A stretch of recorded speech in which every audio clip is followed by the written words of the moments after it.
Somewhere beneath the sands of southern Iraq, buried under thousands of years of silence and sediment, there are stones that remember a world we have completely forgotten. Not a myth, not a legend. Actual clay tablets, pulled from the earth by archaeologists, inscribed with the oldest writing human hands ever made. And those tablets describe kings who ruled this land for tens of thousands of years before a flood came and washed everything away. The oldest list of rulers ever discovered does not begin with a pharaoh or a general or a priest. It begins with a name, a city, and a number so large that every historian who has ever read it has set down their pen and gone very quiet. The number is 432,000. That is how many years the ancient Sumerians said their first kings ruled the earth before the Great Flood came. 432,000 years of civilization, of cities, of something they called divine kingship, descending from the sky and planting itself in the river plains between two great rivers. And here is the thing that will not leave you once you hear it. That number, 432,000, does not only appear in Sumer, it appears in ancient India, it appears in Norse cosmology, it appears in Babylonian star charts. The same number on opposite sides of the ancient world, in cultures that could not possibly have spoken to each other. Nobody has ever fully explained that. Tonight you are going to travel further back than history goes. Past the pyramids, past the first cities, past the earliest writing and the oldest temples, into a silence so deep and so old that science itself stands at its edge and admits it cannot see the bottom. There were people here before us. There were structures and stories and something that felt like civilization, and then the water came and covered it all. What was lost in that flood we may never fully know. But the memory of it survived, written in clay, whispered in myth, carried in a number that refuses to disappear. And tonight, with your eyes closed and the world gone quiet around you, we're going to follow that memory all the way back to the beginning. Look at your hands right now, just for a moment. Look at the lines running across your palms, the small ridges at the tips of your fingers, the way your skin folds when you curl your fingers inward. You have probably looked at your hands 10,000 times in your life and never thought much about them. But here is what those hands actually are. They are the end result of an unbroken chain of survival, stretching back further than your mind is built to hold. Every single person who came before you, every ancestor, every wanderer, every person who slept under an open sky and woke up again, they all made it. And now, here you are, lying still, breathing slowly, at the far end of that impossible chain. Scientists estimate that anatomically modern humans, people built exactly like you, same hands, same brain, same bones, have existed for around 300,000 years. 300,000. That is not a metaphor or an approximation. That is the number that comes up again and again in the fossil record, in the ancient DNA, in the layers of stone and sediment that researchers have been patiently reading for generations. 300,000 years of people like you walking the earth, looking up at the same stars, wondering about the same darkness. And yet, when you think about human history, when you think about everything that gets called civilization, almost all of it fits inside the last 5,000 years. The pyramids, the Roman Empire, every war, every kingdom, every name you ever memorized in school, 5,000 years, that's less than 2% of our story, which means that 98% of everything human beings have ever done, built, thought or felt has left almost no trace at all. So where did it go? That is the question that will travel with you tonight.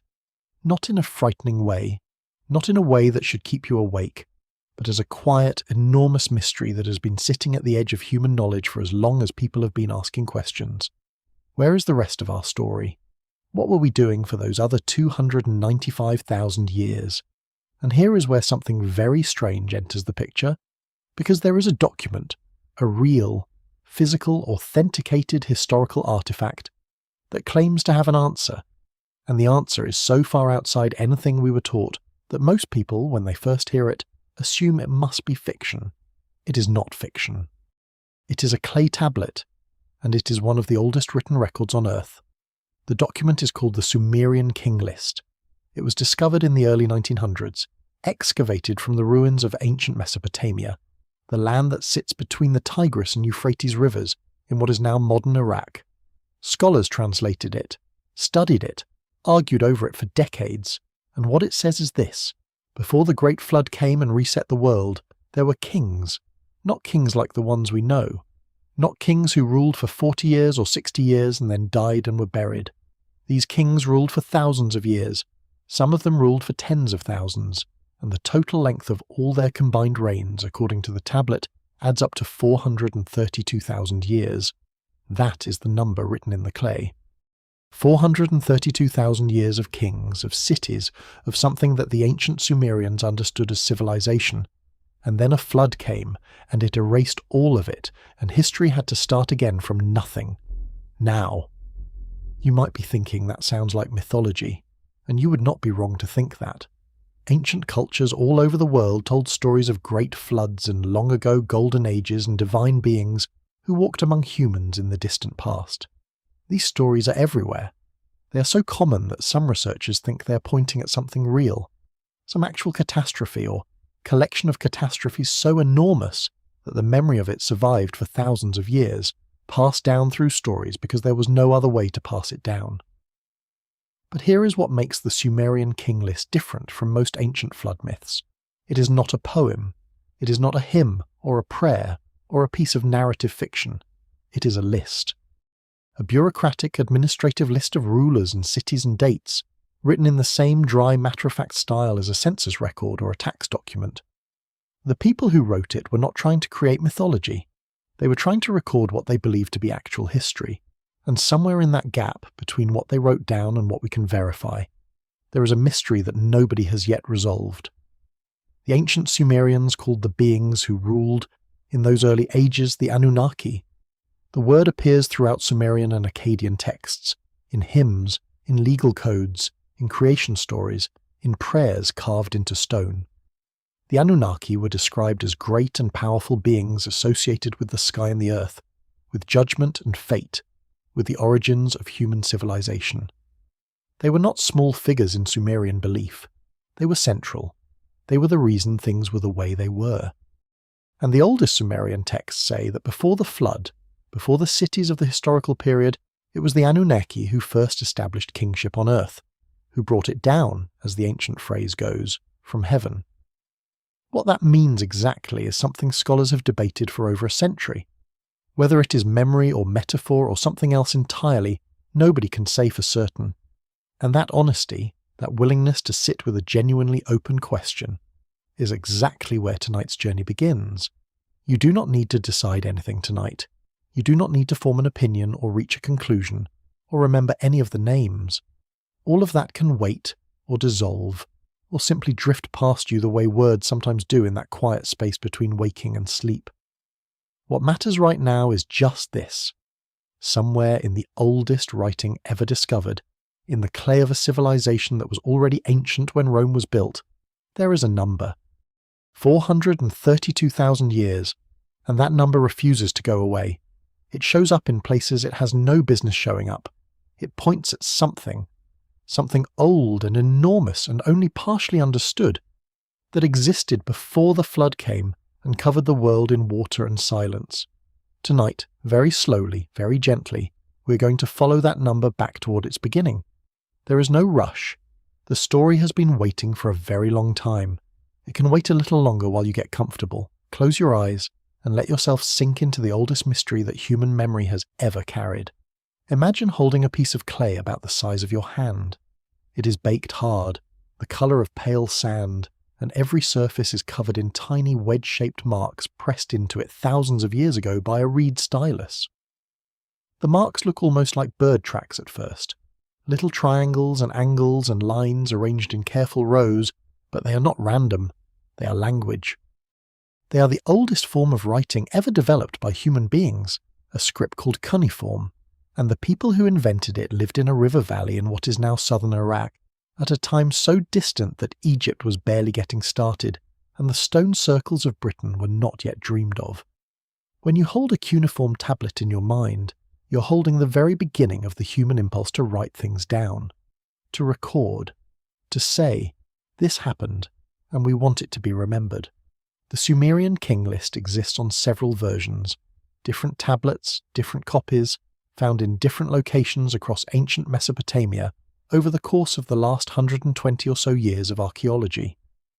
The most complete version, known as the Weld-Blundell prism, sits today in the Ashmolean Museum in Oxford, England. It is a four-sided clay prism, about 20 centimetres tall, and it is covered from top to bottom in columns of cuneiform text. Scholars date it to around 2017 BCE, which means it is 4,000 years old. But the list it contains, the actual record of kings it was copied from, is thought to be far, far older. The prism itself is a copy of something earlier, and that earlier document was probably a copy of something earlier still. The further back you trace it, the more the origin disappears into a time before writing could preserve it. What the king list actually says in the plain and administrative language of a Sumerian scribe is something like this. After kingship descended from heaven, the first city to hold the kingship was Eridu, and in Eridu a king named Alulim reigned for 28,800 years. Then a king named Alalangar reigned for 36,000 years. Then the kingship passed to a city called Bad Tibira, where 3 kings reigned for a combined total of 108,000 years. And so it continues, city after city, king after king, each with a reign measured not in years or decades but in thousands of years, each name sitting there in the clay as calmly as if it were completely ordinary. The scribe who wrote this down was not alarmed by these numbers. He was just recording history as he understood it, as his tradition had handed it to him. Now here is where it gets genuinely strange. The king list does not treat these enormous reigns as miraculous or supernatural. It does not say these were gods, it says these were kings. Human-style rulers, sitting on thrones governing cities, holding a thing called kingship, a concept the Sumerians took very seriously as a kind of divine mandate to organize and protect society. The idea was that kingship existed in the heavens before it existed on earth, and that at some point it was sent down, like a gift or a responsibility to a specific place. And the place it was first sent down to was Eridu, a real city. A city that archaeologists have actually found and excavated. A city whose ruins are still there in the Iraqi desert, visible today, and whose lowest and oldest layers reach back to at least 5,400 BCE, which is already pushing the edge of what our tools can currently measure. So you have this document, authenticated and studied by generations of serious scholars, naming real cities that have since been found, describing a kind of government and social structure that the Sumerians clearly understood in detail, and attached to it, seamlessly, without any apparent sense of contradiction, are these reigns lasting tens of thousands of years. The scribe saw no inconsistency. For him, the world simply had 2 eras.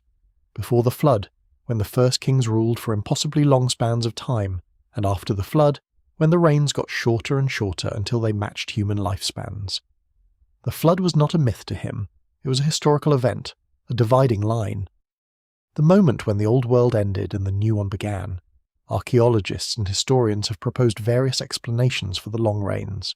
Some suggest the numbers are symbolic, that in ancient Near Eastern cultures, extreme age or duration was a way of expressing greatness or legitimacy, the way we might say something was legendary.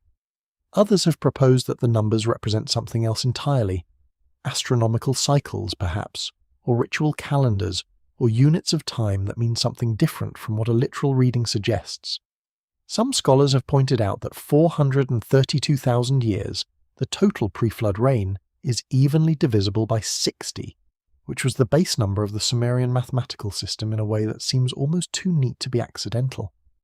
Others have noted that the same number appears in ancient Indian texts describing cosmic time cycles, and in Norse mythology, and in Babylonian astronomical records, and have suggested that this is not coincidence but inheritance, that all of these traditions are drawing on a shared, very ancient source that we have not yet identified. Nobody has settled the question.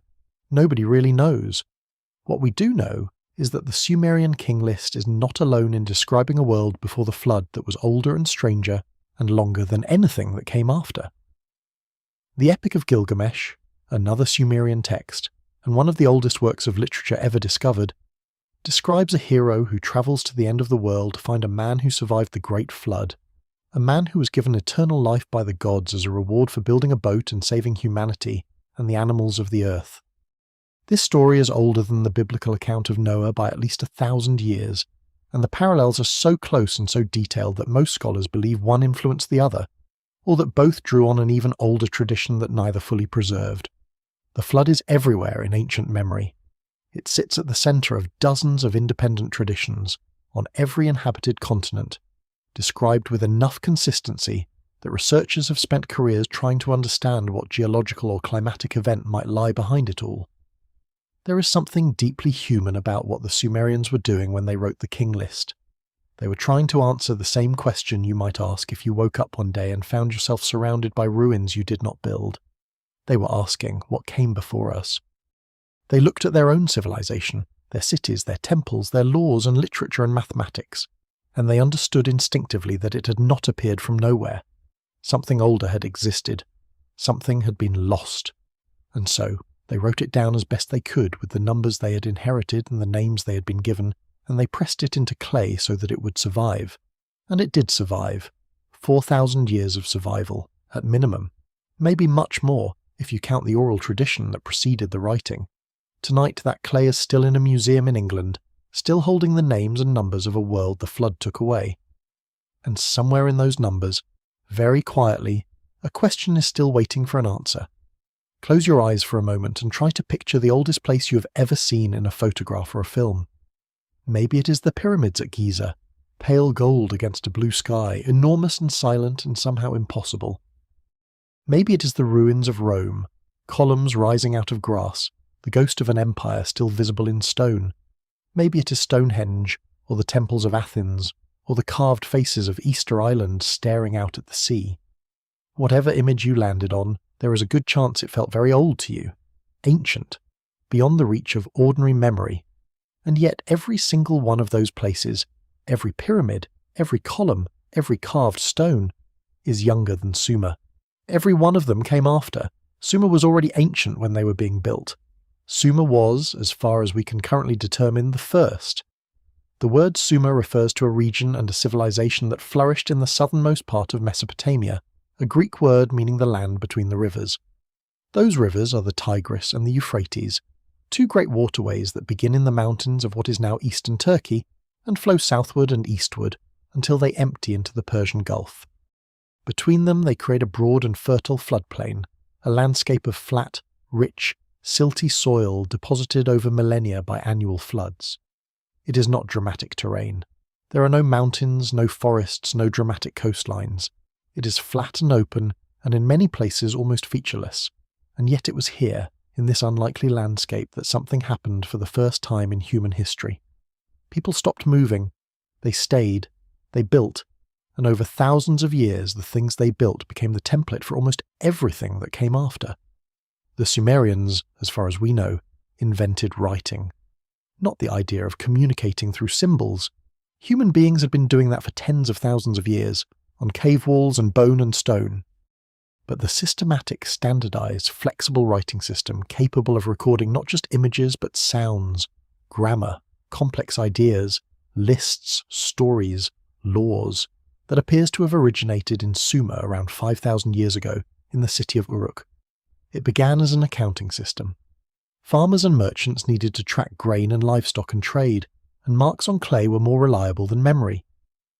But within a few centuries, those marks had evolved into something far more powerful. They became a way to record speech. And once you can record speech, you can record everything: histories, hymns, medical recipes, legal codes, astronomical observations, love poems, lamentations, and the names of kings who ruled before the flood. But writing was only one of the things Sumer gave the world. The Sumerians also developed the wheel, or at least one of the earliest documented uses of the wheel for transportation.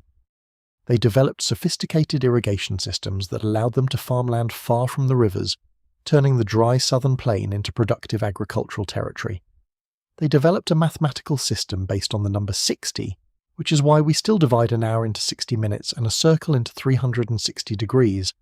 They built the first large-scale urban centres, true cities, not just large villages, with populations in the tens of thousands, organised around monumental temple complexes called ziggurats, stepped pyramid-like structures that rose above the flat plain and could be seen from miles away. They developed law codes, schools, and a professional class of scribes who trained for years to master the complexity of cuneiform. They were, in almost every measurable sense, the first complex civilization on Earth, and yet, and here is the thing that gets quietly unsettling when you sit with it, the Sumerians themselves did not believe they were the first. They believed they were the inheritors. The king list makes this clear. The civilization they knew, the one they lived in and documented and were rightly proud of, was in their understanding a reconstruction, a second attempt, something that had been built before, on a grander scale over an incomprehensibly longer period of time, and then destroyed by the flood. The gods, the Anunnaki, had established the first cities, the first kingship, the first sacred order, and the flood had taken all of it. What the historical Sumerians were doing in their own understanding was picking up the pieces, carrying forward what little had survived, remembering, as best they could, what once had been. There is something quietly moving about that. Think about the scholars and scribes who copied the king list, generation after generation, carefully pressing those enormous numbers into fresh clay. They were not writing fiction. They were performing an act of preservation. They understood somehow that something had been lost, something so large and so old that it exceeded their ability to fully imagine it, and they were determined that the memory of it would not be lost again. That impulse, to remember, to preserve, to say this was real even if I cannot prove it, is a deeply human one. You recognize it. It is the same impulse that makes people write diaries and take photographs and carve names into stone. The Sumerians were doing that with their entire civilization, writing it down so the world would know it had existed. Archaeologists working in southern Iraq over the last century and a half have uncovered the physical remains of this world in extraordinary detail. The city of Uruk, whose ruins lie near the modern town of Waka, has been excavated to reveal layers of occupation stretching back to at least 4000 BCE and possibly much earlier. The city of Nippur, the great religious centre of Sumer, has yielded tens of thousands of cuneiform tablets, covering every aspect of Sumerian life. The city that the biblical Abraham is said to have come from, has been excavated to reveal royal tombs of staggering richness, filled with gold and lapis lazuli and the remains of dozens of attendants who were buried alive alongside their rulers. These were not simple or primitive people. They were complex, organized, artistic, mathematically sophisticated and deeply spiritual in ways that modern researchers are still working to fully understand. So when you hear about the Anunnaki, about the 432,000 years, about the kings who ruled before the flood, you're not hearing the mythology of some minor or marginal ancient culture. You're hearing the foundational stories of the civilization that invented writing, that gave us mathematics and law and urban planning, that laid down the conceptual framework on which almost all subsequent human civilization was built. These were serious people recording what they understood to be serious history. The question is not whether to take them seriously. The question, the one that stays open, that nobody has yet answered, is what they were actually remembering. What was on the other side of that flood? What came before Sumer, in the flat and fertile land between the two great rivers, in the long ages when the texts say the Anunnaki themselves walked the earth and set the first stones of the first cities in the soft and patient clay?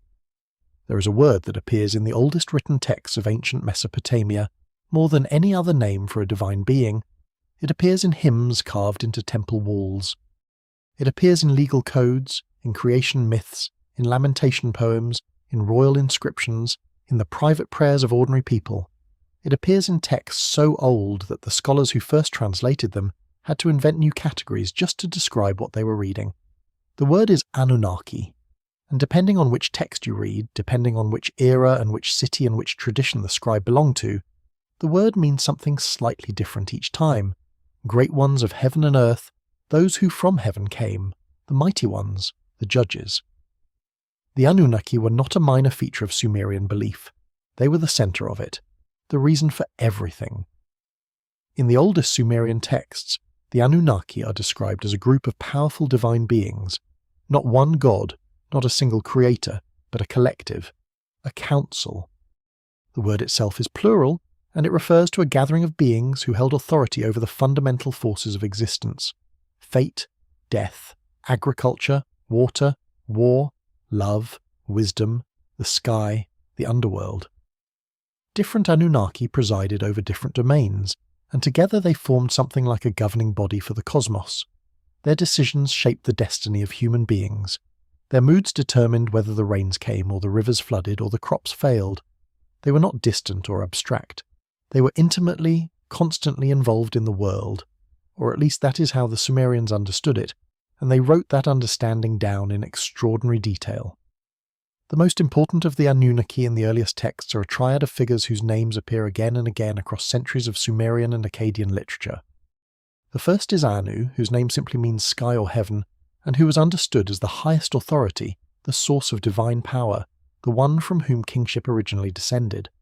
The second is Enlil, the lord of wind and storm and earth, the one who held the tablets of destiny, who decided the fates of gods and humans alike, and who in the flood narrative is the one who makes the decision to send the waters. The third is Enki, lord of the fresh underground waters, of wisdom and craft and magic, who in the flood story is the one who warns humanity, who finds a way to preserve life against Enlil's judgment. These three figures, sky, storm, and wisdom, appear so consistently across so many centuries and so many texts that scholars treat them as the oldest layer of Sumerian religious thought, the foundation on which everything else was built. But here is what makes the Anunnaki genuinely unusual compared to the divine figures of many other ancient traditions. They are described in several texts as having come from somewhere. They arrived, they descended. The language the Sumerians used was not the language of creation from nothing. It was the language of descent, of landing, of establishing a presence in a place where they had not previously been. The phrase that appears in the king list, kingship descended from heaven, uses the same conceptual framework. Something that originated above came down and took root on earth. The Anunnaki did not grow out of the earth or emerge from human imagination. According to their own texts, they came from the sky, and they established themselves in specific places, in specific cities, for specific purposes. Now, what does that mean? That is the question scholars have been arguing about for over 150 years, and the honest answer is that nobody is certain. The most widely accepted interpretation among mainstream archaeologists and historians is that the Anunnaki are a mythological elaboration, that ancient peoples personified natural forces and cosmic phenomena as divine beings, as cultures all over the world have done, and that the language of descent and arrival is poetic and metaphorical rather than literal. In this reading, the Anunnaki are a sophisticated theological system developed by a highly intelligent civilization to explain the world they lived in. And that interpretation is entirely reasonable. It fits the evidence in many ways. It does not require anything unusual. But there is another layer of these texts that is harder to set aside so cleanly, because the Anunnaki are described not just as forces or principles, but as beings with bodies, with preferences, with relationships and conflicts and emotions.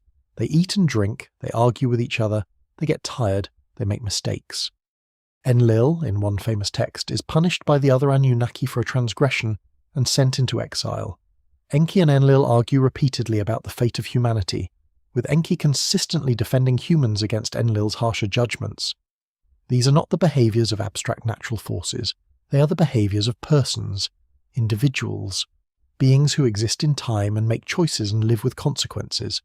Whatever the Sumerians meant when they wrote about the Anunnaki, they clearly meant something specific, something they believed to be real, something they took seriously enough to record in meticulous detail across thousands of years of literary tradition. The texts also describe what the Anunnaki did when they arrived on Earth. They established cities, they created agriculture, they set up systems of government and law. They taught human beings the arts of civilization, writing, mathematics, metallurgy, architecture, the measurement of time and the movement of stars. In the Sumerian creation narrative, human beings are described as having been created specifically to serve the Anunnaki, to do the labour the Anunnaki did not wish to do themselves. Whether you read that as mythology or as memory or as something else entirely, it is a remarkably consistent story. The Anunnaki came, they built, they organised, they taught, and eventually, after the flood, after the long pre-Diluvian ages, they withdrew. The direct presence of the Anunnaki on Earth is described in the texts as belonging to a specific era, the era before the flood.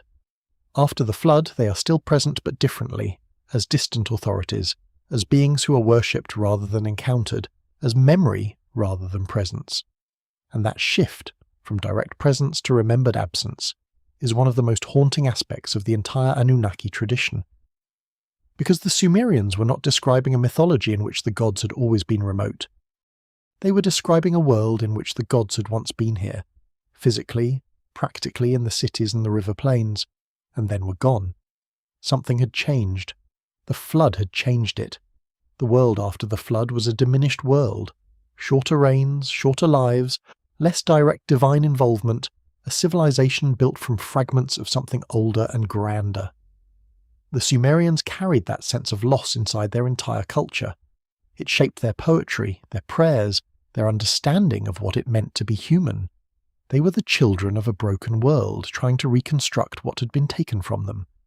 And the name of what had been taken, the name of the era before the loss, was the age of the Anunnaki. There are numbers that mean something, and numbers that are just numbers. Most numbers we encounter in daily life are just numbers. The time on a clock, the price of something, the distance between two towns. They are useful and then they are forgotten. But every once in a while a number appears in human history that refuses to behave that way. A number that keeps showing up, in different places, in different languages, in different centuries, as if it is trying to tell you something. 432,000 is one of those numbers, and once you start following it, once you begin tracing where it appears and how and why, you end up somewhere very strange and very quiet, standing at the edge of a mystery that nobody has yet explained.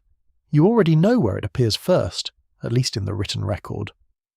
The Sumerian king list, the total combined reign of all the pre-flood kings, from Alulim of Eridu to the last ruler before the waters came, adds up to 432,000 years.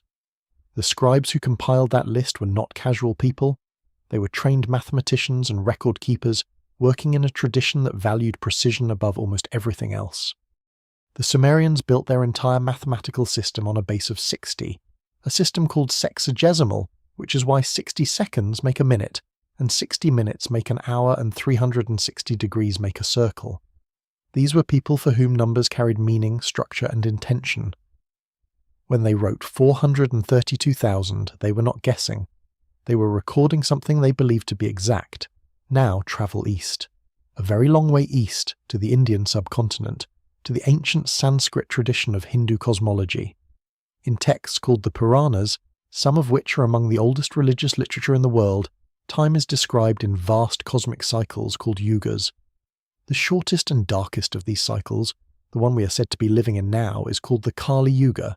Its duration, according to the texts, is 432,000 years. Not approximately, not roughly, exactly 432,000 years. The longer cycles are described as multiples of this number. The Dvapara Yuga is twice as long, the Treta Yuga 3 times, the Satya Yuga 4 times, and the full cycle of all four combined is 4,320,000 years. The same number multiplied.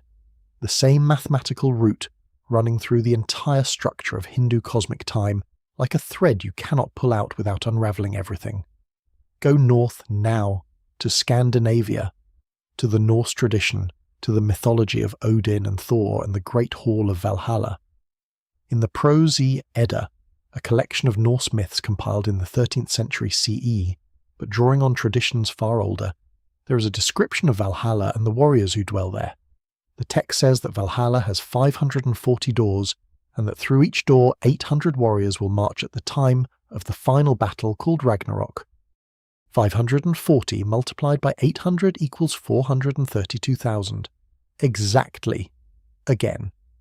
The number embedded in the architecture of the Norse afterlife, precise to the last digit, present in a tradition that had no known contact with Sumer or with ancient India, and yet arrived at the same number through whatever path its myths travelled. And then there is Babylon.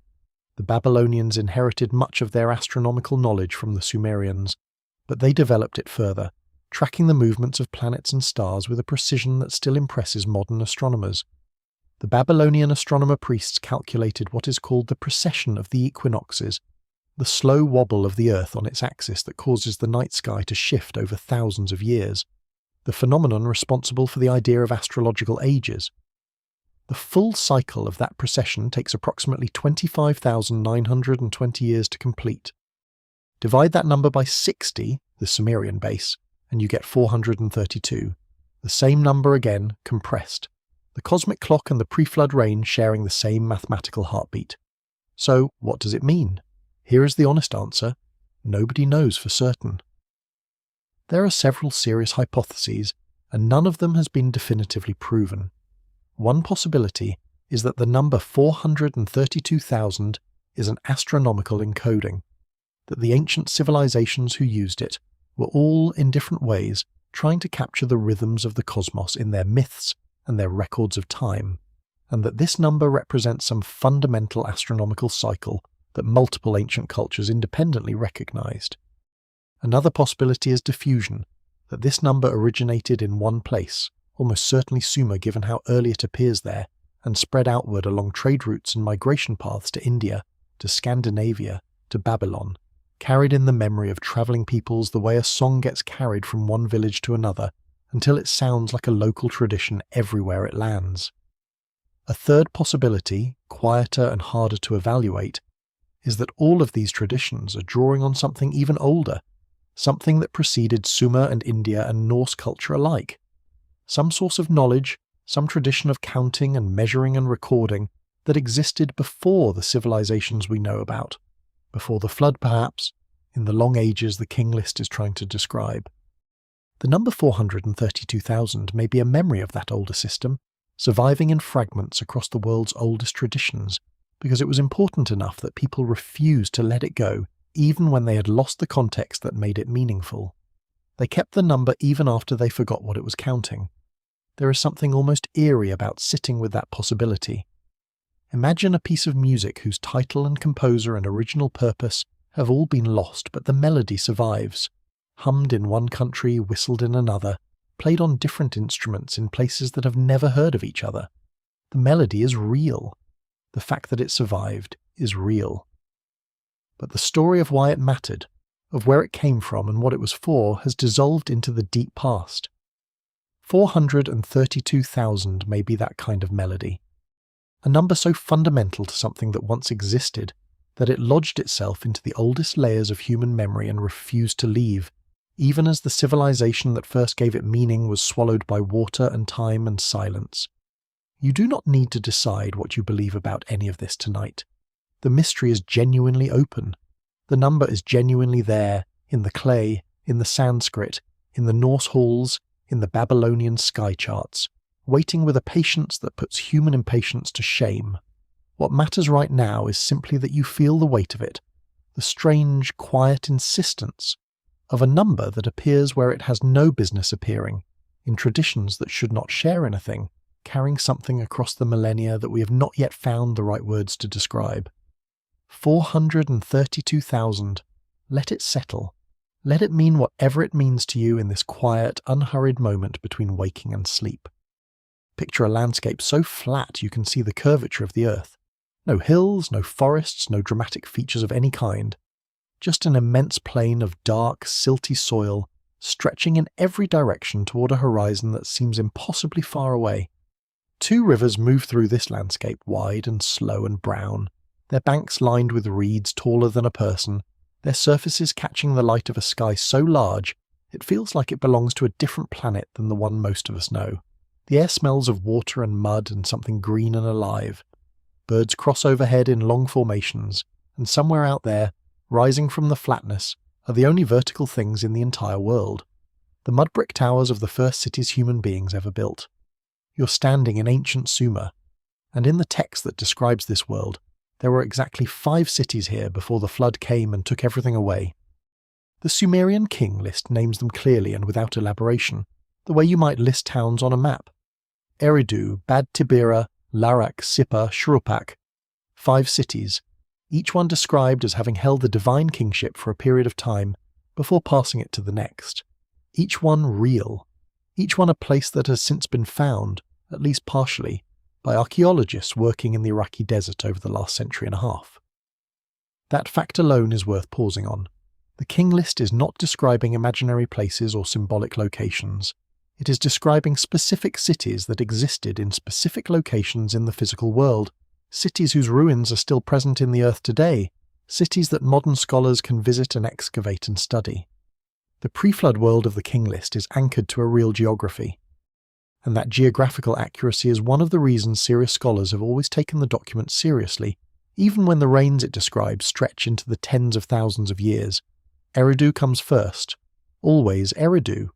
It is the oldest city in the Sumerian tradition, the city where kingship first descended from heaven, the city of Enki, the god of wisdom and fresh water, the Anunnaki figure who would later warn humanity about the coming flood. The ruins of Eridu sit in the southern Iraqi desert near a place now called Abu Shahrain, and when archaeologists first excavated them in the 1940s and 50s, what they found was extraordinary. Beneath the remains of a large Sumerian temple, they discovered layer after layer of older temples, each one built directly on top of the last, going down through time like the rings of a tree. 19 distinct temple levels in total, stacked one on another, the oldest reaching back to around 5400 BCE. That is the oldest continuously used sacred site ever found in Mesopotamia, possibly in the world, and the Sumerians said it was the first city. Given what archaeology has found there, it is very difficult to argue with them. Bad Tabira was the second city to hold the kingship according to the list, and 3 kings ruled there for a combined total of 108,000 years. The name means something like Fortress of the Copperworkers or Wall of the Smiths, which is quietly fascinating. It suggests that this city was associated with metalworking, with the processing of copper and perhaps other metals, at a time when metal technology was still new and extraordinary. The ruins associated with Bad Tabira have been tentatively identified near a modern site called Tel Medain, though excavation there has been limited. What we know about it comes largely from the texts, from hymns and administrative documents that mention it as a significant centre, a place where important things happened in the deep past that the Sumerians were still honouring in their historical memory long after the city itself had fallen silent. Larak is the most mysterious of the 5. It held the kingship for a single reign of 28,800 years, a single king, unnamed in some versions of the list, ruling for what the text presents as an enormous span of time. Its location has never been definitively identified by archaeologists. Some researchers have proposed sites in the central Mesopotamian plain, but nothing has been confirmed. Larak exists in the texts and almost nowhere else, which gives it a particular quality of absence. A city that the ancient Sumerians clearly believed had existed, had mattered, had held the sacred mandate of divine kingship, but that the earth has not yet given back to us. Or perhaps cannot. Perhaps whatever was there was so thoroughly covered by the flood deposits, so completely erased by the millennia of silt and water that followed, that nothing remains to be found. Sippar was the city of Utu, or Shamash in Akkadian, the sun god, the divine judge, the one who saw everything and from whom nothing could be hidden. It was an important city in historical Sumer and continued to be important for thousands of years after, through the Babylonian and Assyrian periods. Its ruins have been found and excavated at a site called Abu Haba, north of the later city of Babylon. What is remarkable about Sippar in the context of the flood narrative is this. In several ancient texts, Sippar is described as the city where the sacred knowledge was buried before the flood came. The wisdom of the Anunnaki, the records of civilization, the foundations of learning, all of it was said to have been hidden in the earth at Sippar, sealed away against the coming catastrophe, waiting to be recovered by those who survived. Sippar was, in a sense, the library of the pre-flood world, the ark not of animals but of knowledge. Shuruppak was the last city to hold the pre-flood kingship, and it has a special place in the entire tradition for one reason above all others. Shuruppak is the city where Ziusudra lived. Ziusudra, called Utnapishtim in the Akkadian version, and carrying clear echoes of the biblical Noah, was the man who was warned by the god Enki that the flood was coming, who was instructed to build a great boat, who loaded it with animals and craftspeople and the seeds of every living thing, and who survived while the world was covered in water. Shuruppak is where the flood story ends and begins at the same time. It is the last city of the old world and the birthplace of the man who carried the old world's memory into the new one, and its ruins have been found. The ancient mound called Tel Farah in southern Iraq contains the remains of ancient Shuruppak. An archaeologist excavating it in the early 20th century found something striking in the soil layers. A thick band of water-deposited sediment, a flood layer, sitting between older occupation levels and newer ones. Physical evidence, in the ground, of a catastrophic inundation. Right where the text said it happened. 5 cities. 5 real places, most of them found, all of them ancient beyond easy comprehension, each one named in a document 4,000 years old as having been established before a flood erased the world. You can drive to some of these sites today. You can stand on the surface of the mounds that cover them and feel the ground beneath your feet and know that somewhere below you, under layers of silt and silence and time, are the foundations of the oldest civilization the texts describe. The first cities, the cities of the Anunnaki, the cities that the flood took and the earth kept, buried and patient, waiting for someone to come looking. Some of them we have found, some of them we have not, and the one we have not found, Quiet Larak, the missing city, sits in the record like a blank space in an old map. A place marked here be something, here be a memory we have not yet recovered, here be the city that the water took and never gave back. There is a mound in the southern Iraqi desert, not far from where the ancient coastline of the Persian Gulf once lay, that sits so low and so quietly in the surrounding flatness that you might drive past it without noticing. It is called Abu Shahrain today, which means simply father of 2 small mounds in Arabic, an unassuming name for what archaeology has revealed to be one of the most significant places on the surface of the earth, because beneath that low, sandy mound, beneath the scrub and the silence and the millennia of accumulated dust, lie the remains of Eridu, the city the Sumerians said was first, the city where the Anunnaki set down kingship at the very beginning of the pre-flood world. The city whose name in Sumerian may mean the good place, or the place built far away, or simply home, depending on which scholar you ask and which layer of the language they are reading. Whatever it meant exactly, Eridu was where the Sumerians believed it all began, and what the earth has given back to us there is difficult to look at without a very particular kind of awe. When archaeologists from the Iraqi Directorate of Antiquities began serious excavation at Abu Shahrain in the 1940s, led by a scholar named Fuad Safar and later joined by Seton Lloyd, they expected to find a Sumerian city. What they found was something much stranger and much older. As they dug down through the levels of occupation, through the remains of the historical Sumerian city, through the earlier settlements beneath it, they began to encounter temples. Not one temple, not 2. A sequence of temples, each one built directly on the ruins of the last, each one slightly older than the one above it, going down and down into the earth like a vertical journey through time. They found 19 distinct temple levels in total. 19 successive sacred buildings, each one constructed in the same place, oriented in the same direction, dedicated to the same god, Enki, the Anunnaki lord of wisdom and water, going back in an unbroken chain to the very earliest levels of the site. The oldest temple at the bottom of that sequence, the first one, the foundation of everything that came after, was not an impressive structure by any modern standard. It was a single small room, roughly 3 meters by 2 meters, made of mud brick with a small altar at one end, and what appears to have been a niche for offerings. Simple, modest.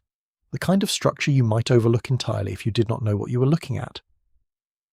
But when the archaeologists dated the soil around it, the pottery fragments and the organic material embedded in the mud brick, they arrived at a date of approximately 5,400 BCE, 6,400 years ago, more or less. And that is only as far back as the material evidence currently reaches. The site may be older still. The very lowest levels of occupation at Eridu are not fully excavated, and the tools available to the original dig teams were not as precise as what researchers have today. Some archaeologists believe the first occupation of Eridu could push back further, perhaps much further, than the dates currently on record. Think about what 6,400 years actually means in terms of human experience. When the first temple at Eridu was being built, the pyramids of Egypt were still 2,000 years in the future. The Bronze Age had not yet begun. Writing did not exist anywhere on Earth. The great stone monuments of Europe, Newgrange, Stonehenge, the megalithic temples of Malta, were either just beginning or not yet imagined. Eridu was already a sacred place, already a site where human beings gathered and built and prayed before any of those things existed.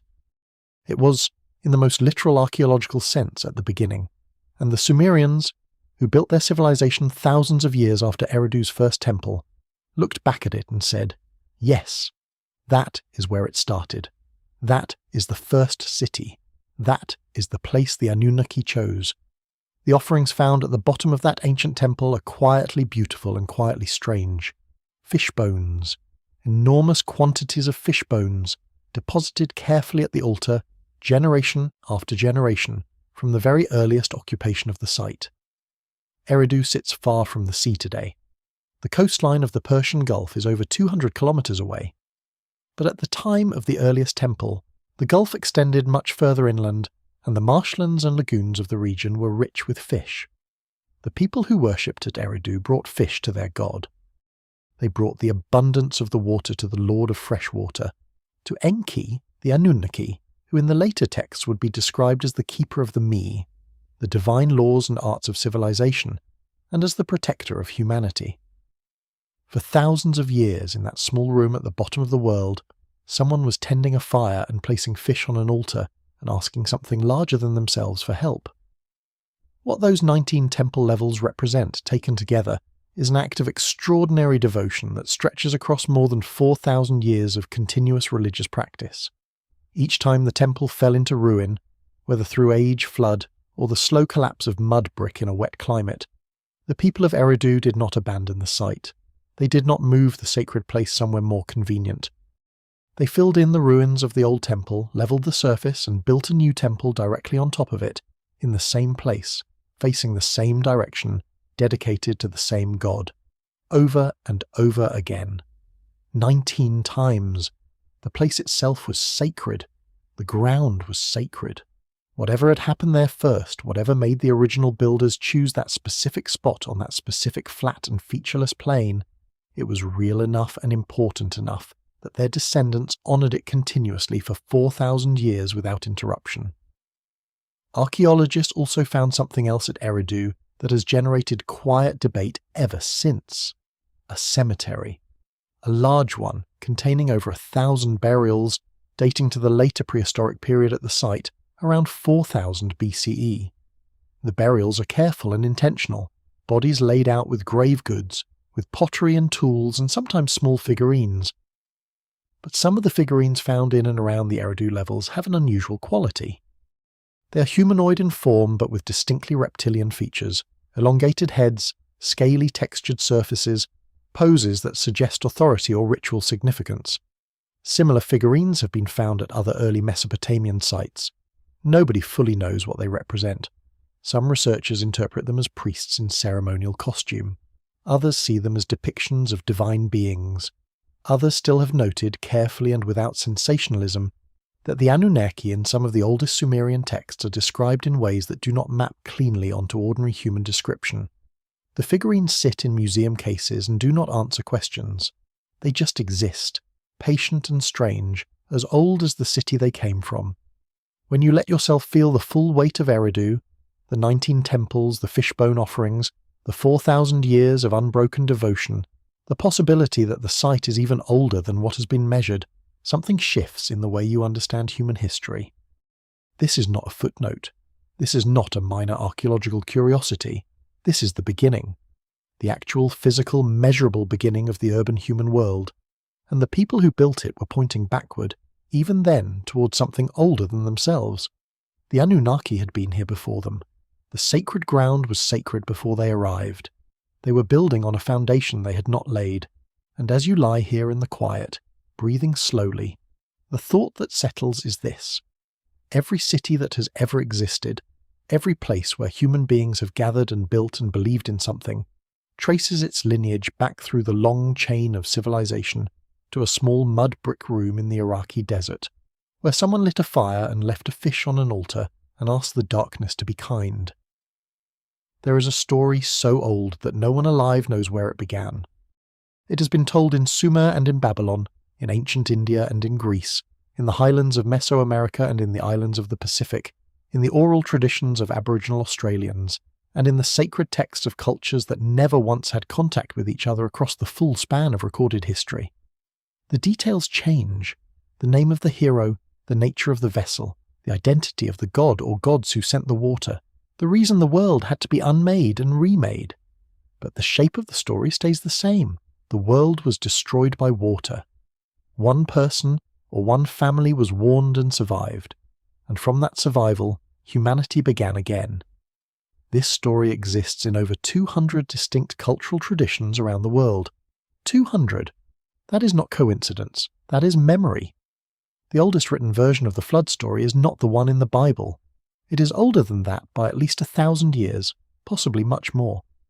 It comes from Sumer, and it exists in several versions, the most complete of which is embedded in the Epic of Gilgamesh, a 12-tablet poem that is the oldest long-form narrative literature ever discovered, written in Akkadian cuneiform on clay tablets found in the ruins of the library of the Assyrian king Ashurbanipal at Nineveh. The flood account within the Epic of Gilgamesh is told by a man named Utnapishtim, the Babylonian version of the earlier Sumerian figure called Ziusudra, who explains to the hero Gilgamesh how he came to live forever at the mouth of the rivers. The gods, he says, decided to send a flood to destroy humanity, but the god Enki, wise, merciful, always the one who took humanity's side, could not bring himself to let the species perish entirely. He went to Utnapishtim in a dream. He spoke through the walls of a reed house. He said, "Tear down your house, build a boat, take aboard the seed of all living things." The boat described in the Gilgamesh version is precise and enormous. The dimensions are given in exact Sumerian units, a perfect cube 60 meters on every side with 7 decks and 9 compartments on each deck, waterproofed inside and out with bitumen, which is a naturally occurring petroleum tar that ancient Mesopotamian peoples absolutely used as a sealant, and which occurs naturally in that region to this day. Utnapishtim loads the boat with his family, with craftspeople and their skills, with animals and seeds and everything the god told him to preserve. Then the storm comes. The text describes it with a vividness that is still astonishing to read after 4,000 years. The gods themselves were terrified by what they had unleashed. They crouched against the walls of heaven like dogs, shaking at the violence of the waters they had set loose. For 6 days and 7 nights the storm raged, and when it finally stopped, everything that had been alive was returned to clay. The world was flat. The world was silent. The world was a single, endless surface of still water with no horizon and no shore. The boat came to rest on a mountain. Utnapishtim sent out a dove, and it returned, finding nowhere to land. He sent out a swallow, and it returned. He sent out a raven, and the raven did not come back, which meant the waters were receding, the earth was beginning to re-emerge, and it was possible to survive. He left the boat. He made offerings on the mountaintop, and Enlil, the god who had decided to destroy humanity, was initially furious that any human being had escaped. But Enki argued on behalf of the survivors, as he always did, and eventually the gods relented. Utnapishtim and his wife were granted immortality, and placed at the far edge of the world, at the mouth of the rivers, to live forever as the last witnesses of what had been lost. The parallels to the biblical story of Noah are so direct and so detailed that when the British scholar George Smith first translated this tablet in 1872, at the British Museum, he reportedly ran around the room pulling off his clothes in astonishment. He understood immediately what he was reading. He was reading something older than the Bible. He was reading the source. But the story does not stay literary for long, because there is physical evidence in the earth itself of catastrophic flooding in ancient Mesopotamia. In the 1920s, the archaeologist Leonard Woolley was excavating the ancient city of Ur when his team encountered something unexpected deep beneath the historical occupation levels. They hit a thick band of clean, uniform water-deposited silt. No artifacts, no pottery, no human remains of any kind, just sediment, extending downward for more than 2 meters, and then below it, more evidence of human habitation going back further still. Woolley believed he had found the physical deposit of the biblical flood.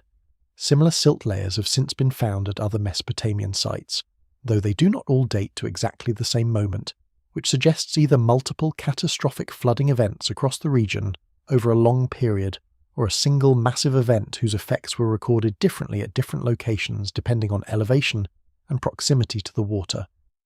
There is also a larger hypothesis that has attracted serious geological attention in recent decades. Around 7,500 years ago, the Black Sea, which was at that time a freshwater lake sitting significantly below the level of the Mediterranean, was catastrophically breached. As the last ice age ended and global sea levels rose, water from the Mediterranean eventually reached the level of the Bosphorus and broke through, flooding the Black Sea basin, in what some geologists describe as an extremely rapid inundation. The communities living on the fertile lowland shores of the old freshwater lake would have been displaced suddenly and violently, forced outward in all directions, into Europe, into the Middle East, into Central Asia, carrying with them the story of the world they had lost. Those refugees and their descendants would have seeded the flood traditions of dozens of cultures simultaneously, which could explain why the story appears everywhere, in such similar form, in traditions that have no other obvious point of contact. And then there is the Persian Gulf, which may be the quietest and most important piece of all. During the last ice age, when sea levels were as much as 120 meters lower than they are today, the Persian Gulf did not exist as a body of water. It was dry land, a broad fertile river valley through which the Tigris and Euphrates and two other ancient rivers flowed southward before emptying into the Indian Ocean far beyond the current coastline. This valley would have been among the most hospitable places on Earth during the Ice Age, well-watered, rich in fish and wildlife, sheltered from the harsher climates of the surrounding regions, stable and abundant and inviting. And as the Ice Age ended and sea levels rose over thousands of years, this entire valley was slowly submerged. The process was gradual for most of its duration, but geological evidence suggests there may have been periods of rapid acceleration, moments when the encroaching water moved faster than human communities could adapt, swallowing settlements and shorelines and living memories in what would have felt, to the people experiencing it, exactly like the end of the world. If any significant civilization existed in that Persian Gulf Valley before the inundation, and the climate and resources suggest it absolutely could have, it is now underwater. Under more than 100 meters of salt water, covered in millennia of marine sediment, invisible to surface archaeology, and extraordinarily difficult to study. Whatever was built there, whatever was remembered and named and passed down, is gone in the most literal possible sense, except for one thing, except for the story, except for the memory of a world that existed before the water came, a world of cities and kings and divine beings walking among humans, a world that the flood erased so completely that only fragments of its memory survived, pressed into clay, carried in myth, encoded in numbers that appear on opposite sides of the ancient world without explanation. The flood took everything. But memory, it turns out, is harder to drown than cities. Memory floats. Think about everything you own. Everything in your home, the furniture, the books, the objects that have accumulated around you over a lifetime, the small things that would tell a stranger who you are and how you lived. Now imagine that all of it is underwater, not destroyed by fire, not carried away by wind, but simply submerged, sunk slowly beneath a rising sea, layer by layer, until the ceiling is underwater, and then the roof, and then the chimney, and then the whole thing is gone from the surface of the world as completely as if it had never existed. No ruins visible from above, no trace on the landscape, just water and silence and the slow accumulation of marine sediment covering everything you ever built or owned or loved, in a blanket of silt that thickens by a fraction of a millimeter every year for 10,000 years. That is what happened to a very large portion of the world human beings inhabited at the end of the last ice age, and almost none of it has ever been excavated. The last ice age ended gradually, over a period of roughly 10,000 years, between about 20,000 and 10,000 years ago. During the peak of that ice age, vast quantities of the Earth's water were locked up in ice sheets covering large portions of North America, Europe, and Asia. Ice sheets kilometers thick in some places, so heavy they actually depressed the land beneath them. Because so much water was frozen, global sea levels were dramatically lower than they are today. The best current estimates put the difference at somewhere between 100 and 120 meters lower than the present coastline. 120 meters. That is the height of a 40-story building, and that difference in sea level exposed enormous amounts of land that is now submerged: continental shelves, river valleys, coastal plains, lowland basins, land that was not barren and inhospitable, but in many cases extraordinarily rich and inviting to human habitation. Human beings have existed for 300,000 years. For most of that time, for the vast majority of our species' existence, sea levels were lower than they are today, and the coastlines of the world looked completely different from their current configuration. The areas that would have been most attractive to early human communities were often the very areas that are now underwater. Coastal zones, river deltas, sheltered bays, the edges of lakes and lagoons. These were the places where food was abundant, where fresh water met salt water, where fish and shellfish and waterfowl and plant resources all converged in one accessible location. Archaeologists call these kinds of environments optimal foraging zones. They are exactly where you would expect to find the densest, most sophisticated human settlements of the prehistoric period, and they are now in very large part sitting on the floors of the world's oceans. The scale of what was lost when sea levels rose is genuinely staggering when you allow yourself to think about it. In Southeast Asia, the shallow sea now called the Sunda Shelf was dry land at the peak of the Ice Age, an area roughly the size of the Indian subcontinent, connecting what are now the islands of Sumatra, Java, Borneo and the Malay Peninsula into a single landmass. In the North Sea between Britain and continental Europe, there was a vast inhabited plain that researchers have named Doggerland, which supported human communities for thousands of years before the rising sea finally covered it around 6,500 BCE, off the coast of India, off the shores of Japan, in the Gulf of Mexico, in the Mediterranean, everywhere you look. The shallow continental shelves tell the same quiet story. There was land here, people lived here, and the sea took it. In the Persian Gulf specifically, the numbers are particularly striking. At the height of the last ice age, the entire Gulf was dry land. Approximately 230,000 square kilometers of fertile river valley, watered by 4 major rivers including the Tigris and the Euphrates, with a climate that would have been significantly wetter and more temperate than the region is today. Some researchers, including the geographer Farouk El-Baz and the archaeologist Geoffrey Rose, have proposed that this Persian Gulf oasis, as Rose called it, may have been one of the primary refugia for human populations during the harsh climatic periods of the Ice Age, a sheltered and resource-rich environment where communities could survive and develop while conditions elsewhere were far more difficult. If that is true, then some of the most significant human cultural development of the prehistoric period may have occurred in a place that is now entirely underwater, unexcavatable, invisible, gone. What would it take to find it? That is a question a small number of researchers have begun asking seriously. Underwater archaeology exists as a discipline, and it has produced remarkable results in shallow coastal waters.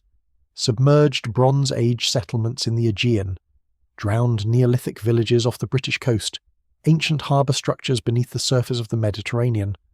But the Persian Gulf is difficult.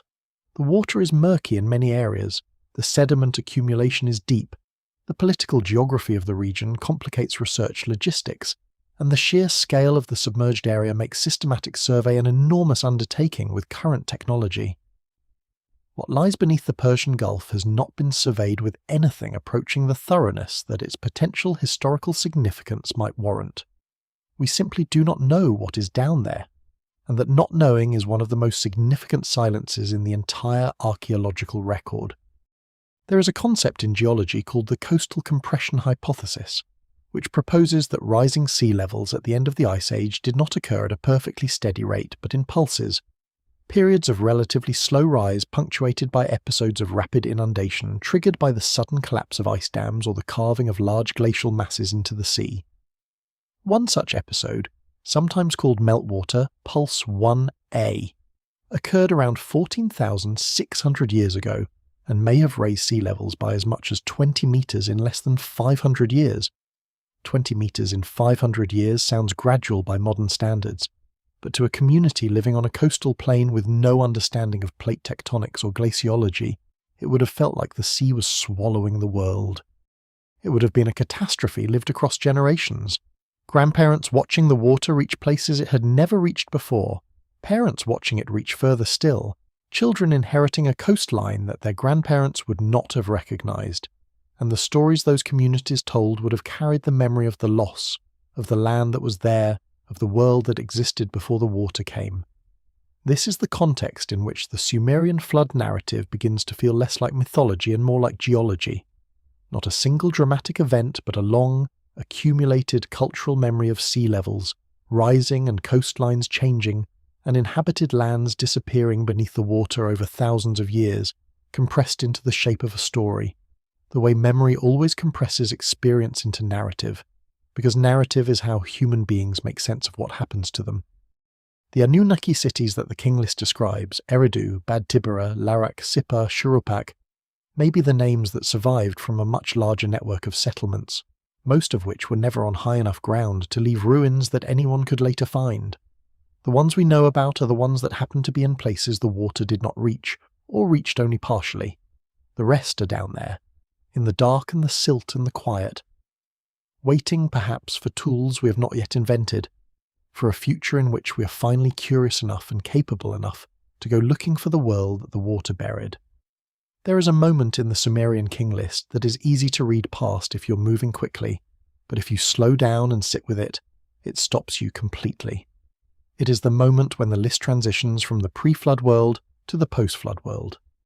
The scribe records the last pre-flood king, notes the coming of the flood in a single spare line, and then writes, "After the flood had swept over and the kingship had descended from heaven again, the kingship was in Kish, and then the rains begin again. But something has changed. The first king of Kish, after the flood, reigns for 1,200 years, the next reigns for 960, then 900, then 840. The numbers are still large, still far beyond any normal human lifespan, but they are coming down. They are descending step by step towards something recognizable. The pre-flood kings ruled for tens of thousands of years each. The post-flood kings rule for hundreds, and over the following generations the numbers keep falling, slowly and steadily, until eventually they reach the range of ordinary human lives. The world is contracting. Something immense has been lost, and the list is showing you the shape of the loss in real time. The phrase the scribes used is worth dwelling on.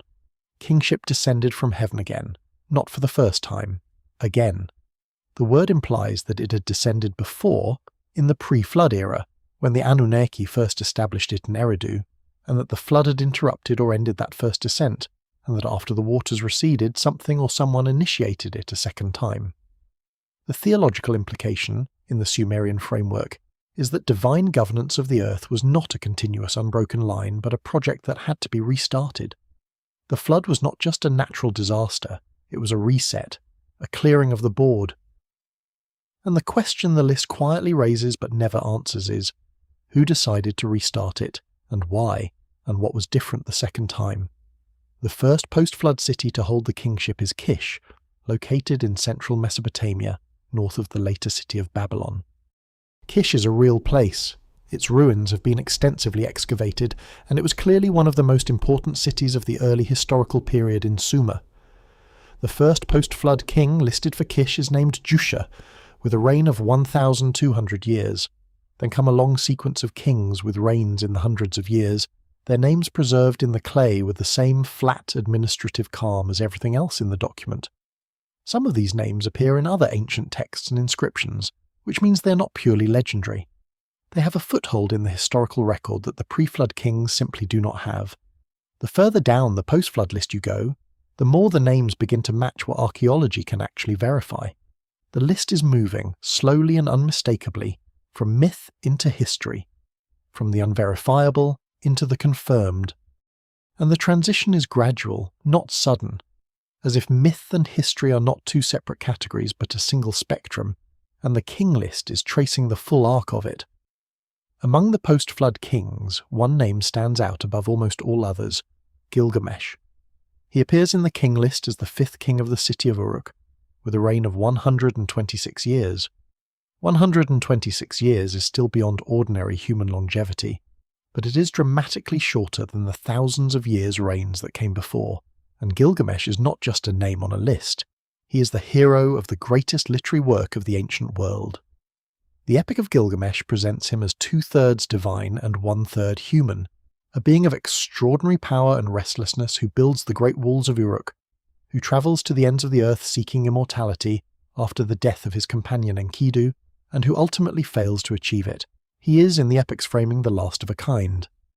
The final transitional figure between the age when divine beings walked the earth in bodies and the age when humanity was entirely on its own. After Gilgamesh, the reigns in the king list continue to shorten. The divine proportion in the rulers diminishes. The world becomes more human and less of whatever it was before. What are we to make of the shrinking reigns? The honest answer is that multiple explanations are possible and none is proven. The symbolic interpretation holds that the scribes were encoding a theological idea, that the world had declined from a golden age of divine perfection toward an increasingly human and therefore increasingly flawed present. A concept that appears in many ancient traditions, including the Greek idea of ages descending from gold to silver to bronze to iron. In this reading, the long reigns are not meant to be taken literally, but understood as a statement about sacred authority and its diminishment over time. The mathematical interpretation notes that the numbers in the king list follow patterns consistent with the Sumerian sexagesimal system, and may represent astronomical or calendrical calculations rather than literal years.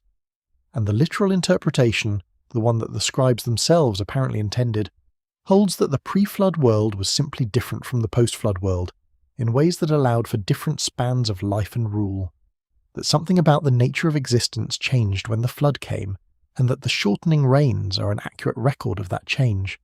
There is something in the post-flood narrative that carries a particular emotional texture if you let yourself feel it. The Sumerians who wrote and preserved and copied the king list were not living in the Golden Age. They were living in the diminished world, the world after the reset, the world of normal human lifespans and normal human limitations, and the constant awareness that something larger and older had once existed and was now gone.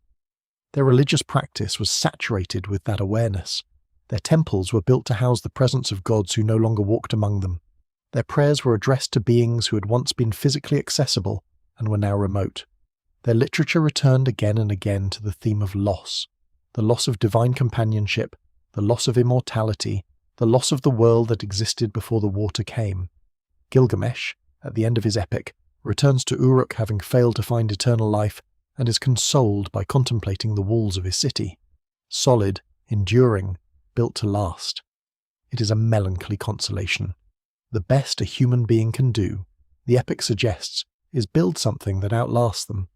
The gods had something more. And the flood took it away. But here is the thing that the king list also quietly contains, if you look at it from the other direction. After the flood, kingship descended again. It was not abandoned, it was not given up. Whatever the Anunnaki were, divine beings, ancient rulers, a metaphor for the organizing principles of civilization. Their project continued. The cities were rebuilt. The temples were raised again. The scribes trained and the farmers farmed, and the astronomers mapped the sky, and the mathematicians counted in 60s, and the poets told the old stories to keep them alive. The post-flood world was smaller and shorter, and more mortal than what came before, but it persisted. It remembered. It wrote things down, and one of the things it wrote down was the record of everything that had been lost, pressed into clay, copied and recopied across centuries, carried through empires and invasions and the slow erosion of languages and cultures until it reached us. Until it reached you. Lying here in the quiet, thousands of years downstream from the flood, still connected by an unbroken thread of human memory to the first city, the first king, the first moment when something descended from heaven and said, "Build here. Begin here.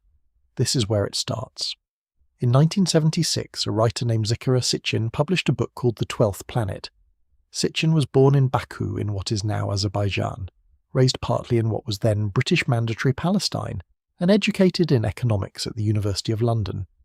He had spent decades teaching himself to read Sumerian and Akkadian cuneiform, an extremely rare skill even among professional academics, and he had developed, through that reading, an interpretation of the ancient texts that was unlike anything that had come before it.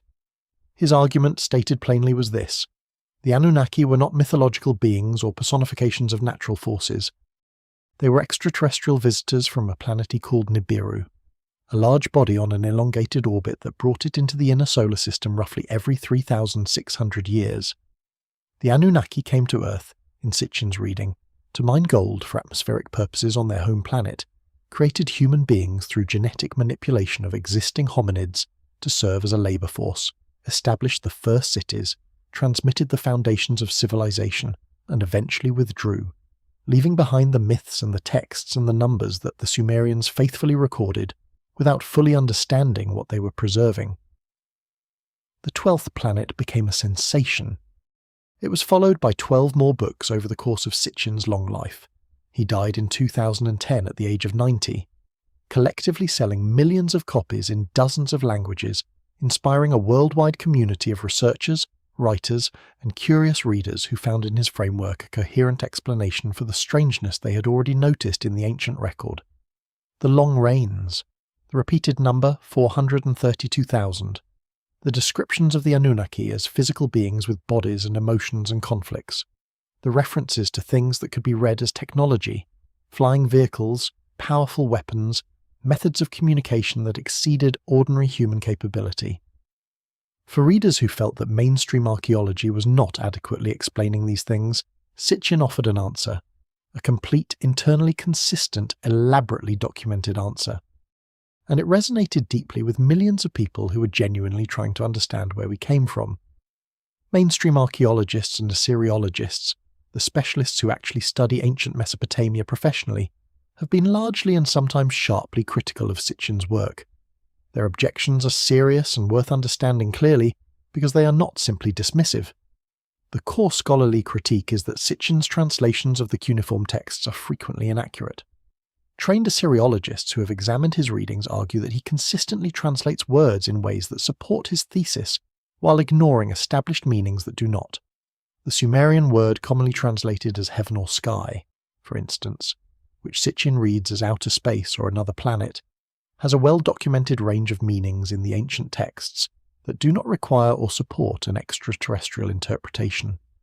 Critics argue that Sitchin was not so much translating the ancient texts as selectively reading them through a framework he had already decided was true, finding the evidence he was looking for because he had predetermined what he would find. The planet Nibiru presents a separate set of problems.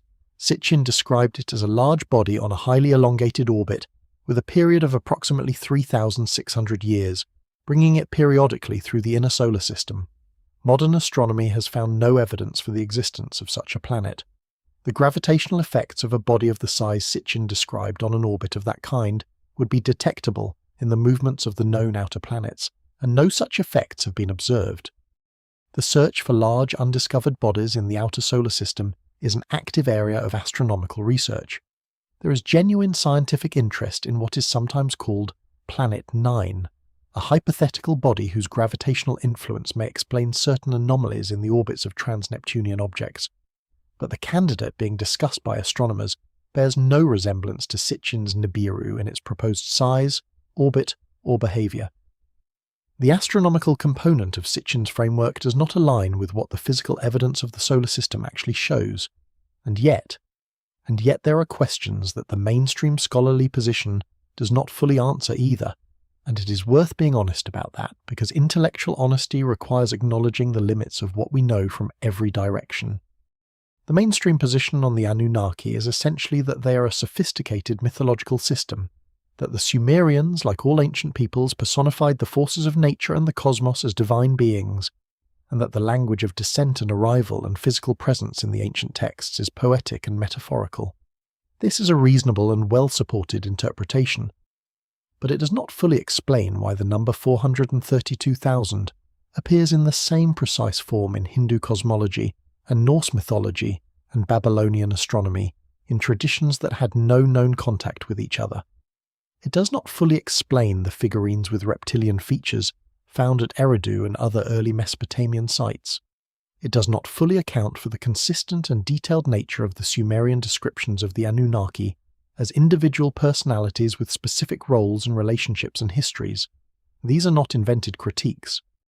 They are genuine gaps in the current scholarly consensus, and serious researchers acknowledge them even when they reject Sitchin's specific explanations. What lives in the space between Sitchin and the mainstream scholars is not emptiness. It is a set of genuinely unresolved questions that neither side has yet answered to everyone's satisfaction. Were the Anunnaki purely mythological? Were they a folk memory of actual ancient rulers or culture bringers from an as yet unknown prehistoric civilization? Were they, as some researchers have proposed, a memory of an earlier, more sophisticated human society that existed before the flood and was destroyed by it? A society advanced enough that later people, encountering its remnants or its survivors, described it in the only framework available to them, which was the language of the divine? Or were they something else entirely, something that our current categories of myth and history and science are not yet adequate to describe? Nobody knows. That is the honest answer. Nobody knows. Zecharia Sitchin deserves credit for one thing that his critics sometimes fail to acknowledge. He looked at the ancient texts with genuine seriousness and genuine curiosity. He asked the question that the material demands if you read it carefully. What were the Sumerians actually trying to describe? He took their words seriously enough to spend a lifetime trying to understand them on their own terms, even if his conclusions have not withstood scholarly scrutiny in their specifics. And he communicated something important to the millions of people who read his books, something that academic papers rarely manage to convey with such force. He communicated the sheer strangeness of the ancient record, the feeling you get when you actually read the Sumerian texts and sit with their implications, the sense that there is something here that we do not yet have the right framework to understand. That feeling is not wrong. It is not naive or credulous or scientifically illiterate. It is a reasonable response to genuinely mysterious material. The question is not whether to feel the mystery. The question is what to do with it. And the most honest answer, the one that serves both science and wonder equally, is to hold it open, to sit with the not knowing, to let the question be as large as it actually is, without forcing it into an answer that fits more neatly than the evidence warrants. The Anunnaki are still asking to be understood, and the most truthful thing anyone can say, in 2026 as in 1976, is that we are still working on it. Right now, inside every single cell in your body, there is a molecule approximately 2 meters long that has been folded and compressed into a space too small to see with the naked eye. That molecule is your DNA. It contains somewhere in the region of 3 billion base pairs, 3 billion individual chemical letters arranged in a sequence that is unique to you and has never existed before in the entire history of the universe. And yet most of it is not really yours. Most of it is borrowed, inherited, carried forward from people and places and moments so old that the language to describe them barely exists. Your DNA is a library written in a chemical alphabet, and if you could read every word of it, you would find in its pages the story of every catastrophe and migration and survival event your ancestors ever lived through. You would find the ice ages. You would find the bottlenecks, the near extinctions, the moments when the entire human population shrank to a few thousand people, huddled in some sheltered corner of the world and somehow held on. You would find Africa, always Africa, at the very root of everything. And somewhere in the oldest and least understood layers, you might find the echo of something that happened in the river plains of ancient Mesopotamia, in the world before the flood, in the long ages the clay tablets were trying to describe. Modern genetic science has given us tools that would have been literally unimaginable to the Sumerians who pressed their stories into clay. Ancient DNA analysis, the extraction and sequencing of genetic material from the bones and teeth of people who died thousands of years ago, has transformed our understanding of human prehistory in the last 2 decades more than all the previous centuries of archaeology combined. We can now read the genomes of people who lived 10,000, 20,000, 40,000 years ago. We can trace their movements across continents. We can identify the moments when populations mixed and merged.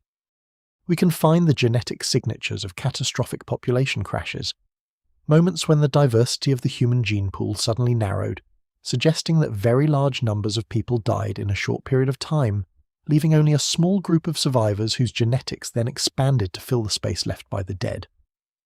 What ancient DNA has shown us about the people of ancient Mesopotamia is both clarifying and humbling.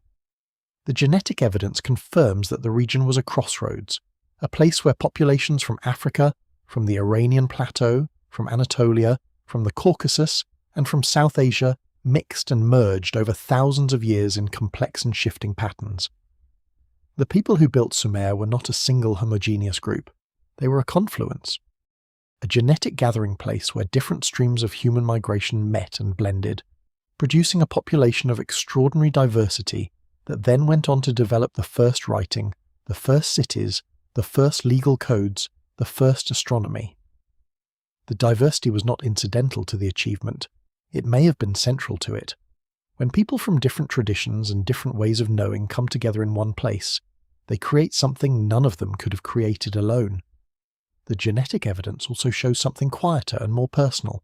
The people of ancient Sumer, the people who wrote the king list and told the stories of the Anunnaki and preserved the memory of the flood, are not gone. Their DNA is still in the world. It is in the populations of the modern Middle East, certainly, but it has also spread far beyond the region, carried outward by trade and migration, and the slow diffusion of peoples over millennia. If your ancestry includes any population that was ever touched by the civilizations of the ancient Near East, and given the history of human movement across Eurasia and Africa, that includes an enormous proportion of the people alive today, then some fraction of the genetic inheritance of those first Sumerian scribes and city builders is present in you. The people who carved the king list into clay are not entirely gone. They are distributed. They are dispersed through the human population like a dye dropped into a very large body of water. No longer concentrated, but still present, still traceable, still real. There is also a genetic mystery connected to this region that scientists have been carefully studying and have not yet fully explained. Modern populations from the ancient Fertile Crescent, the arc of productive land running from the Persian Gulf through Mesopotamia and up through the Levant, show genetic signatures that do not fit neatly into the simple models of human migration that were proposed before ancient DNA analysis became possible.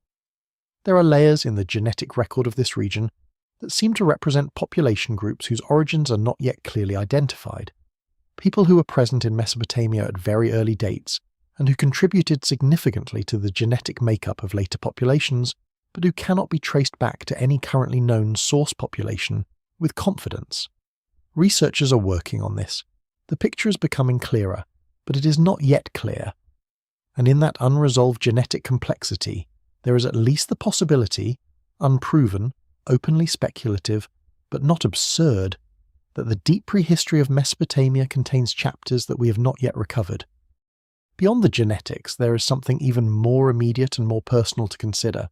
The capacity you're using right now to follow this story, to hold ideas in sequence, to imagine places you have never been, to feel the weight of time and distance and the strangeness of the deep past, that capacity is itself ancient.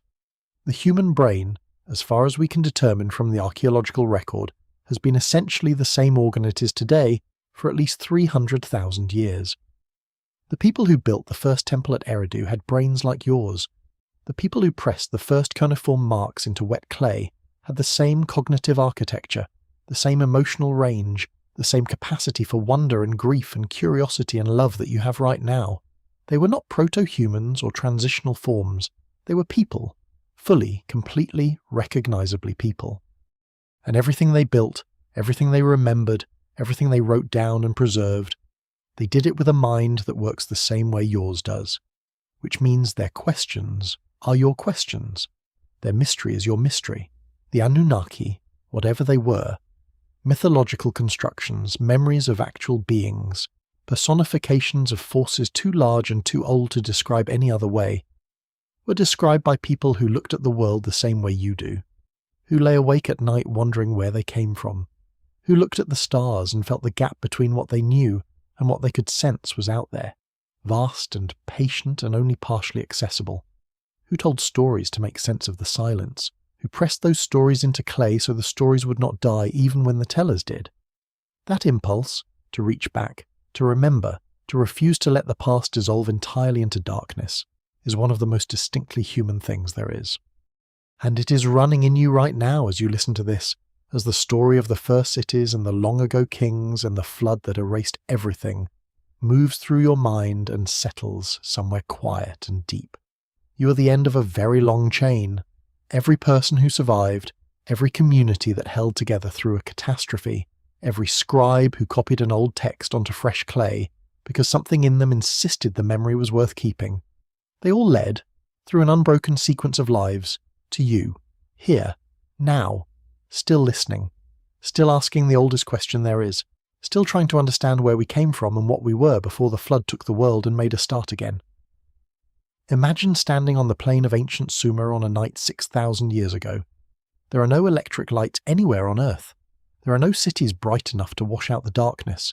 The cities that exist are small and oil-lit, and their glow barely reaches beyond their own walls. The plain around you is completely flat and completely dark. and the sky above you is something that most people alive today have never seen and will never see. It is not the partial, hazy, washed-out sky you know from cities or suburbs or even most rural areas in the modern world. It is the full sky. The unobstructed, unpolluted, fully dark sky of a world without electricity, on a flat plain with no hills or forests to interrupt the horizon in any direction. The Milky Way does not look like a faint smear from here. It looks like a river of light so dense and so bright that it casts a faint shadow. The stars are not points. They are presences. They fill the entire bowl of the sky from horizon to horizon. More stars than you can begin to count. More stars than you have words for, pouring their ancient light down onto the dark and patient earth. This was the sky the Anunnaki priests studied. This was the sky the first astronomers of Eridu and Uruk and Nippur mapped, with a patience and a precision that still astonishes modern researchers. They watched this sky for generations, for centuries, tracking the movements of the planets, which they called wandering stars because unlike the fixed stars they moved against the background of the sky, recording their positions and their cycles with the same meticulous care they brought to everything else. They identified the 5 planets visible to the naked eye. They mapped the path of the sun through the constellations. They calculated the cycles of the moon with enough precision to predict eclipses. They divided the sky into zones and gave those zones names that have come down to us through Greek and Arabic and Latin into the zodiac signs you still know today. Aries, Taurus, Gemini, Cancer. Those names are the long echo of Sumerian priests standing on a dark plain 6,000 years ago, looking up at exactly the sky I'm describing to you now, and writing down what they saw. The stars they named are the same stars above you tonight. The light entering your window or filtering through your curtains, if any light reaches you at all in the place where you are resting, has travelled for years, for decades, for centuries, for millions of years in some cases, from the same sources that sent their light to the plains of Sumer. When you look at the star called Aldebaran, the bright orange eye of the constellation Taurus, you are receiving light that left that star 65 years ago.